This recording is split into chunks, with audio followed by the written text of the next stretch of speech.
this is Vicki Jervickus of the Greater Gainesville Chamber, and I am the Director of Public Policy and Grassroots Engagement.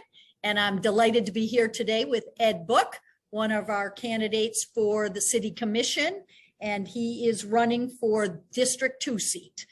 And so Ed's going to tell us a little bit more about himself, and I've got some questions for him. And so we're going to get to know him better this morning. Ed, welcome. Oh, well, thank you very much, Mr. Vickus. It's so great to be here, and I very much appreciate the Greater Gainesville Chamber of Commerce providing this forum and the ability for me to speak to some of our voters and residents. All right, terrific. So I'm going to jump right into the questions, if that's okay with you. Of course. And the first one is, what do you perceive are the three most important concerns facing Gainesville right now? All right, so this is a really good question because we do have some challenges, although Gainesville is a absolutely wonderful place to live. The first one deals with kind of an unusual topic, and it's this thing we call civility. And I don't think you're going to hear too many candidates talk about that, but this is the way we treat each other, both at the dais, both as a city commissioner, and the way that citizens and residents and city leaders and commissioners and elected officials work together and collaboratively with each other. Civility is about professionalism. It's about respect. It's about treating each other well. And we have to start with that, because if we want to tackle challenges, and I'll talk about a couple of specific ones in just a moment, you actually have to treat people in a way where you can agree to disagree civilly, or you're not going to get things done. So that's a little different, but we have to start with civility. So that's one of the key challenges for us in the city right now. A lot of conflict, and conflict does not allow us to get things done. What are some of the other ones? You will hear a lot about utility costs and high costs and affordable housing. Affordable housing is something that I call affordable living, because right now there is no inexpensive housing in Gainesville, and this is actually part of a nationwide landscape. It's not unique to us in Gainesville, and yet we have people who are hurting, we have people in poverty, and we have people even sitting on a voucher waiting list for the Gainesville Housing Authority and the Alachua County Housing Authority that are unable to use those vouchers to get in a place, a good living space over their head. So these are a couple of the specific issues. So let me talk about budget and accountability and these things we call high utility costs. For example, we know that right now the city has serious financial challenges. So I, as a candidate, do not support either any increases in fees nor increases in utility transfers. We can't do that, because in the long run, what that will do is it will impact the bond rating for the city. If you impact the bond rating, it makes it harder to borrow money. If it's harder to borrow money, costs that the city bears get passed on to us as taxpayers and utility holders. So we have to manage our budget with the city, just like I manage my budget at home right now. There's a finite amount of time, a finite amount of money, and these are a couple of the key things that we're talking about right now. But it does start with civility and working together and collaboratively. Very good. Okay, well, that's an interesting segue to our next question, which is, what do you think the role is of the City Commission in our community? All right, so the City Commission is 7 elected officials, and I think most of our voters know this, but who they supervise is one person. They supervise the city manager. And so the goal and the objective of City Commission is listen to voters and residents so that we know what the issues are that are important to them. Do not start with our own private agenda. When they bring those issues forward, it is our job as elected officials, in fact, it's our duty, to then determine we have something we need to work on. Provide that back to the city manager and say, let's get it done. Let's work on it. It can be budget. It can be helping those who are in poverty, need good transportation, good transit, lower utilities, for example. Our job as a city commission elected officials is to provide policy and guidance to the city manager and make sure that the city leaders know they have our support to get things done. Here's another issue for city commissioners that they should do. They should value their workers. The city of Gainesville has many workers across many different departments. And if they don't feel supported and valued, then they are probably going to do one of two things. They may go elsewhere, or they may not provide the work that we know they're capable of. So I think it's very important that the City of Gainesville commissioners set the tenor for good role modeling. I mentioned good civility and being a good partner and supporter for the things that will help us make some really good strides to improve the City of Gainesville. Very good. Okay, this question gives you a chance to dive a little deeper into some of the things you've already talked about. And that would be, what would be your top priorities and projects if you're elected? All right, so let's start with some basic core services and infrastructure for the city. You have to start with the things that the city must do, and then you move on to the things that would be great to do that improve. So as if I'm elected as city commissioner, and I do plan to be elected as city commissioner, my intent is to start with managing the budget. I manage a budget right now at Santa Fe College. I managed it when I was with the city for 26 and a half years, but you have to have budget accountability. And I've already spoke a little bit about why that's important, because you can't pass on fees and taxes and increased costs to residents and voters. It's not acceptable. And the people it most impacts are those people that are least able to afford it. So here's a couple other examples. What is core services that we need to work on? You said, let's dig a little deeper. Well, I believe that a core service is parks and recreation, excellent, vibrant parks and recreational space. Now, some people disagree with this concept, but everyone, whether you're a business owner, whether you are a student at two of our wonderful institutions or the public schools, you want good, vibrant space to go to. And so a core service is supporting our parks and recreation space. That helps business. I think there's an interesting dichotomy sometimes that people think business and this thing we call economic development and the environment are mutually exclusive. They're not mutually exclusive. In fact, they're complementary. They benefit each other. So parks and recreational space is one of the core services. What's another one? Well, it's good roads and improved transportation corridors for all forms of transportation. We do need our roads to be free of potholes, to have enough lanes for cars to get through. And then we need alternative forms of transportation options for bikes and pedestrians and this thing we call microtransit, those little scooters that you see that go, people are using them. So you want safe options for them too. I'm very much in support of the current study, digging deeper as a city commission on University Avenue and the roadways around the University of Florida.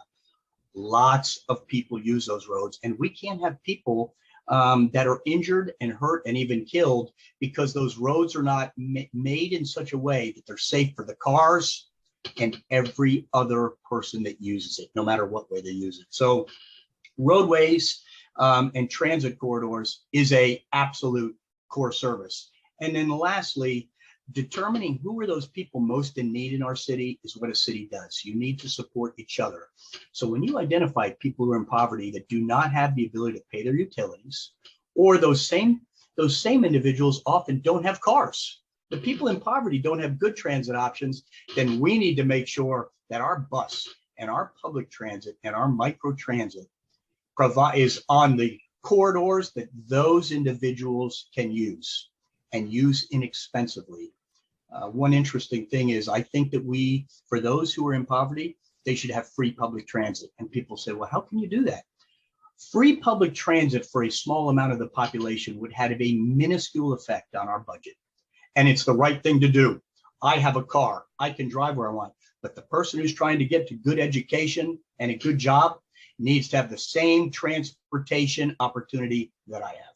So these are a few of the core services that I think we should dig into as a city commission that I know we can improve upon. Very good. Okay. Again, this touches very well. And I will say again, none of our candidates got the questions ahead of time. I understand. But this question goes very well to your first point, I think. There has been significant turmoil both within the commission and with city staff. How do you best think this is addressed? All right, so this starts with role modeling the behavior by one person sitting on a dais as a city commissioner. I've done this my whole life.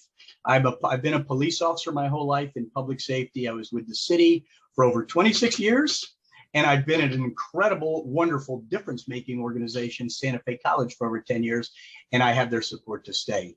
So you role model the behaviors you want to start. I started by talking about civility.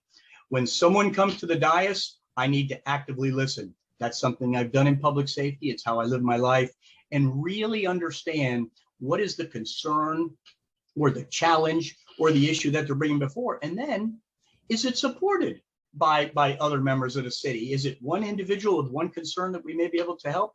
Or is it truly one of these big picture issues and concerns, like we've talked about a few, affordable living or high utilities or good roads? Is it something that we need to address? So start that way. That's that civility piece that's so essential.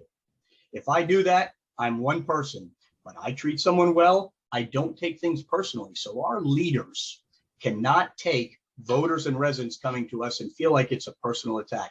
It's not. It's a concern. And when people bring a concern forward, listen to it as a concern for the city, for the commission, for our community, and how can we improve. The other thing I also mentioned on before is value your workers. Make sure they know early, often, regular, via formal mechanisms like award ceremonies and informal mechanisms like saying, good job, I heard a compliment, I got an email from a resident who said you handled this project, a quick phone call to the city manager that says, let this particular employee know that they really did a fantastic job on something.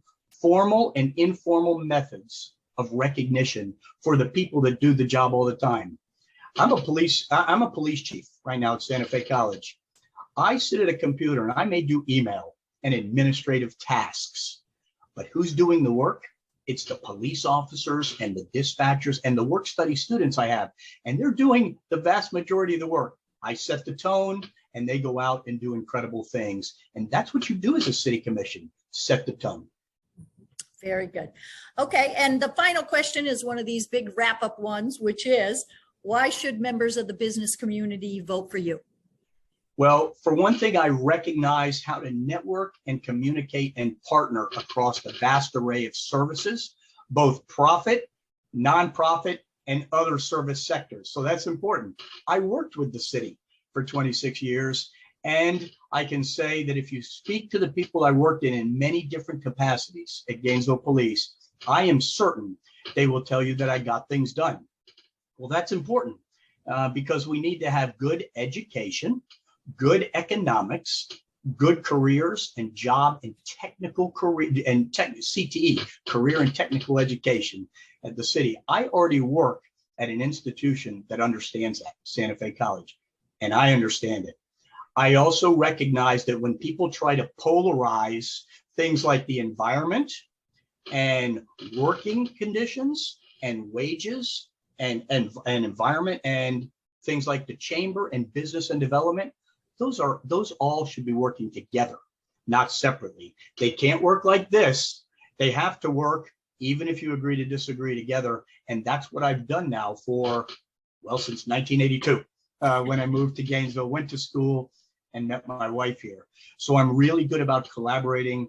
I'm very good about being professional and respectful and courteous and compassionate to everyone, and understanding that that is a far better way to attempt to solve some problems and challenges than it is to always complain about something and maybe, I use an informal term, butt heads with somebody. I understand how to get things done. I think that voters would realize 2 to 3 years in, if they vote for me, they're going to be very, very happy they did, because it's what they'd like to see from a city commissioner. Very good. Okay, so now we have the last couple minutes for you to sneak in anything that you didn't get to say, or if you want to sum up anything else, or tell us any last little things about you before we close out today. Thank you, Ms. Gravicki. So I would just tell you, as I'm speaking to probably the community members that are watching this, because the people watching this are probably highly engaged citizens, right? These are doers in our community. And what I will tell you is I will serve with ethics and integrity. That's what I've done my whole life. It's what I'm known for. I don't compromise those in any way. I'm a very good active listener. And I've mentioned this a few times. It bears repeating. I'm a good doer, meaning I'll understand what the community's issues are and challenges, And that's what I'll work on. I won't determine this is Ed Book's agenda. No, this is improving the city of Gainesville's agenda. And I mentioned this one time before too. I promise that those who will vote for me will be very happy they did in 2 to 3 years. It's a 4-year term. That's a lot of time for a city commissioner to do very good things. I plan to do that. And I hope that I will receive their vote on or before August 23rd. All right. Terrific. And Ed made my job very easy because I want to just emphasize exactly what he said. We're at the chamber. We're very committed to making sure everyone has the chance to have their voice heard. We have a lot of information on our website for our upcoming election, Tuesday, August 23rd. Please take advantage of that and get to know all of your candidates and get out and vote. Thanks again so much, Ed. It was a pleasure talking to you today. Thank you very much for the opportunity. Have a good day.